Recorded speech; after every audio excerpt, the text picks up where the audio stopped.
A Deputación de Pontevedra ultima o concurso de ideas do que sairá o proxecto para rehabilitar Santa Clara. Será unha convocatoria a nivel internacional que agarda a traer propostas dos mellores estudos de arquitectura do mundo. A idea é que veñan estudo de arquitectura do maior prestixio, do maior prestixio. Creemos que Santa Clara o merece, evidentemente. Eso supón os trámites e os custes, pero creemos que o merece non polo impacto e de feito no sector, digamos, a información que nos chega de volta, comentarios e demais, está levantando moitísima expectación. Unha vez convocado o concurso, os candidatos terán un mes para presentar os seus portfolios. Farase un primeiro cribado con criterios técnicos como a experiencia ou o tipo de intervencións que fixeron previamente. Aquí seleccionaránse 5 estudos. 3 meses terán que elaborar un anteproxecto e aquí é onde se lle dá toda esta información.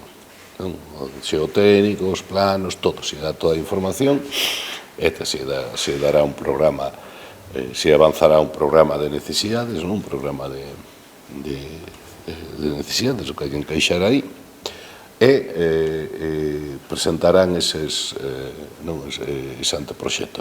O concurso abrirá a posibilidade de que as propostas de rehabilitación recollan reservar un espazo para eventos sociais, xestionado de xeito privado, como por exemplo un restaurante.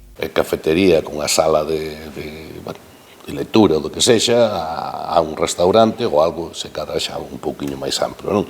Sempre cando, claro, non compromete o resto, creemos que hai suficiente superficie para que, sin comprometer para nada o resto do funcionamento, tanto uso museístico como uso público da horta. O proxecto que se empregará para a rehabilitación de Santa Clara será escollido por un xurado profesional entre os 5 finalistas. Xa só por pasar a primeira fase, os estudos de arquitectura recibirán 30.000 euros. O gañador será premiado con 50.000, que se deducirán dos honorarios pola dirección da obra.